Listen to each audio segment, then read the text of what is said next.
Assalamu alaikum. My name is Fatma Arshad and I look after sustainability for Unilever Pakistan. I'm really pleased to be here today because we did a very enriched roundtable discussion on why living wages are important for Pakistan, not just for the benefit of the industry, but also the larger economy and the country of Pakistan.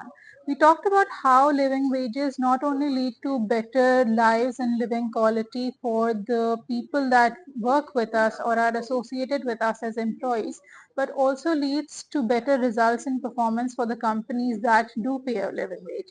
This could translate into better productivity, reduced turnover, reduced absenteeism, but also better morale, satisfaction, and actual business results for the companies that do sign on to the agenda.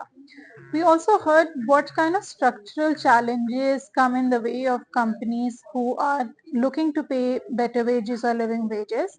And we understand that not just affordability, but also the larger ecosystem in terms of what information is available on what living wages are. How is it possible and practical to do it in the economic landscape of the country right now? And how it could be operationalized.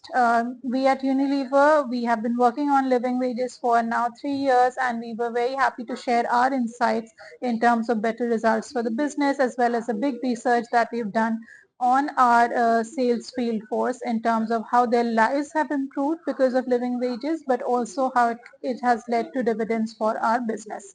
We are very grateful to the SDPI and the OICCI for partnering with us on this very important dialogue, and we look forward to how the comments that came in today and the insights and suggestions that came in today could lead to a bigger movement of the needle at a national scale for Pakistan in terms of moving from minimum wages to living wages with the right enabling environment and the right outcomes for both employees and businesses. Thank you.